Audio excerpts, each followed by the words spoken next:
Welcome back to Dory Fantasmagory. Last we left off, Dory was at the doctor's office and she had gotten into big trouble. So now we are at Chapter 5, Time Out.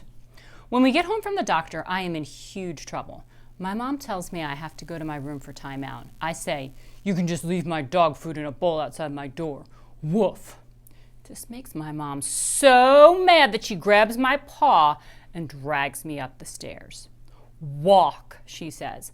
"I am," I cry. "On two legs," my mom yells.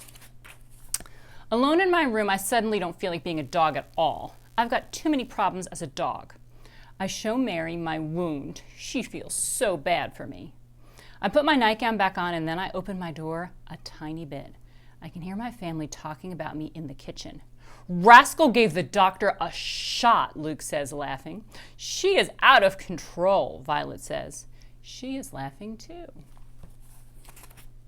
Then I hear an unfamiliar voice. "And she's still got a lollipop?" says the voice. Who was that? It sounded like a wicked old, "Was that Mrs. Gobblecracker?" I do not believe it. I walk closer to the stairs to hear better. "All she could do was bark. I've never been so embarrassed in my life," says my mom. "How babyish," laughs the voice. Now I'm sure it is Mrs. Gobblecracker. Are they all sitting around the kitchen table together and laughing at me? And it sounds like they're eating popcorn. "Time out is just what she needs," says my mom. "I agree. Keep her locked up," grumbles Mrs. Gobblecracker with her mouth full of popcorn. I run back to my room and tell Mary, "Mrs. Gobblecracker is downstairs eating popcorn with my family." Popcorn. "What's the big deal about popcorn?" asks Mary. "She is eating popcorn with my family." If Mary doesn't understand, I can't explain it. "What are you going to do?" asks Mary. "No more hiding, no more disguises, no more tricks," I yell. "Something serious has to be done." "Like what?" she says. "Give me that banana. I'm calling Mr. Noogie." "Hello, it's me. Mrs. Gobblecracker is eating popcorn with my family." Yes, I said popcorn. I can't believe it either. "So can you please come back?" Whoa, that was fast. Mr. Noogie crawls in the window and wipes his muddy boots. "Thanks so much for coming." His bag says ingredients. "I've brought ingredients for a poison soup," he says. "This is how we get rid of Mrs. Gobblecracker. Permanently." "What will happen when she eats the soup?" I asked. "Well, first she'll choke a little bit, and then feathers will come out of her ears, and then her eyeballs will turn into gloppy yogurt, and then she'll drop dead." "Oh," I say, hugging him, "you are the best fairy godmother in the whole world." But something isn't quite right. "I don't mean to be picky," I say, "but could you try and look a little more like a fairy godmother?" "What do you have in mind?" he asks. I run to my closet to get some dress-up clothes. Perfect. Now we make signs for the door because Mr. Noogie says we need privacy to make our soup. After we hang the signs, there's a knock on the door. "It's Luke. Mom says you can come out at timeout now."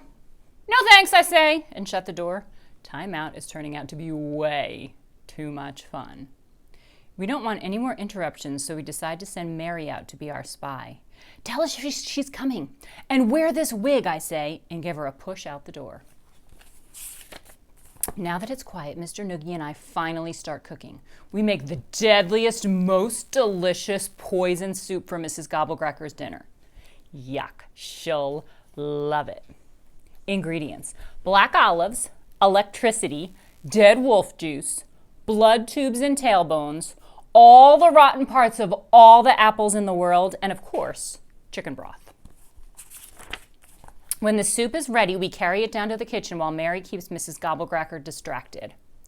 Then Mr. Noogie and I gather materials for a giant fort where we can hide until dinner time while Mary keeps a lookout. We grab the blankets and sheets and pillows off the beds and collect all the rugs we can and towels and laundry and bath mats, and we put them in a big pile surrounded by chairs. And we even have to move some tables and put the chairs on the tables. And we tie the whole thing up with a huge roll of ribbon. And the amazing thing is that we did this without my mom ever noticing because she's on the phone. "Dinner is ready," calls my mom from the kitchen. Of course, Mrs. Gobblecracker is the first to arrive. "Okay, now's your chance," I tell Mr. Noogie. "Go talk to her." From the fort, I can hear them in the kitchen. "Good evening, Mrs. Gobblecracker." "Is that you, Noogie? Nice dress." "Thank you." "I have an important message from Dory. You remember Dory, the baby you were coming for? She has agreed to go with you, back to your cave, forever." "Great, because I almost forgot what I was doing here. Dory is just what I wanted." But after dinner, he says. "No problem," she says. "I'm starving." Now that it's safe for me to leave my hiding spot, I come to the table for dinner. I sit next to Mrs. Gobblecracker because I don't want to miss the moment where she chokes on her poison soup and drops dead. Hee hee hee. Mr. Noogie and I make polite conversation. "Do you like ice cream?" I ask Mrs. Gobblecracker. "I can't think of anything more disgusting," she says. "Do you have a cell phone?" asks Mr. Noogie. "No, but I really want one," she says. "Can you get me one?" Says Mr. Noogie, looking unsure what to say next. "Do you have a cat?" I interrupt. "I ate my cat," she says. "It was an accident." "Oh, then I guess you aren't a vegetarian," I say. "Yes," she says, "I would eat a vegetarian. Is that what we're having for dinner tonight?" "We're having soup," says Mr. Noogie. "Just soup." Everything is going smoothly until my dad comes home from work and sits on Mrs. Gobblecracker. "Watch out! Can't you see this seat is taken?" "It is," says my dad, looking confused. "You are sitting on Mrs. Gobblecracker," I tell him. "Can you please move?" "It's been a long day," says my mom to my dad. At last, everyone is at the table and sitting in their proper seat. Mr. Noogie serves the soup. Mrs. Gobblecracker picks up her spoon and tastes her soup. "I hope she likes it. I think it's gonna work. She looks, oh my, not dead. I don't believe it." "Yum.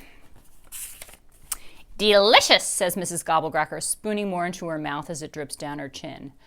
"The soup is a disaster. Nothing happens. No feathers in her ears. No yogurty eyeballs. This is the end of me." Mr. Noogie whispers to me, "I'm so sorry. I must have forgotten an ingredient." "Ouch!" screams Mrs. Gobblecracker. Mary bit her ankle under the table. "Thanks for trying, Mary," I said, "but nothing can save me now." Mrs. Gobblecracker will probably bring me to her cave, I think, and put water in my cereal instead of milk, and put me to bed too early, and not let me jump on her couch, and she won't take me to the library, and she'll eat all my Halloween candy, and she'll always forget to buy bubble bath, and she'll put soggy sandwiches in my lunchbox, and she'll say my nightgowns are too small and give them away to littler kids. And right when it's time to light my birthday candle, she won't be able to find the matches, and she might even cook me in a big pot. I'll miss you all, I tell my family. I was such a great kid, and now I'm going to be taken away forever. Bye, says Luke. So long, says Violet. As I'm being carried away out of the corner of my eye, I notice baby Cherry in her cradle in the living room. Suddenly, I realize I don't need anyone's help. I can save myself. I wiggle out of Mrs. Gobblecracker's arms and run to pick up baby Cherry. I hold her up high so Mrs. Gobblecracker can get a good look. Take her, she's quieter and cuter. She stares at Cherry, and she stares at me, then back to Cherry, then back to me. I take a deep breath and try to look very grown up. She says, grabbing Cherry from me. I open the door for her, and just like that, Mrs. Gobblecracker walks out the door with baby Cherry. We're free! Yippee! Then I hear screaming. It's my mom. She found my giant fort. Rascal, what is this mess? When did you do this? Clean this up right now. And that's the end of that chapter. Our next chapter is chapter 6 for next time, Bouncy Ball. I hope you're all enjoying Dory, and if you have a chance, maybe you can try and build a fort, but don't try all the other stuff that Dory tries. But if you do build a fort, which would be fun, make sure you clean it up. You don't want to be like Dory. Have a good day.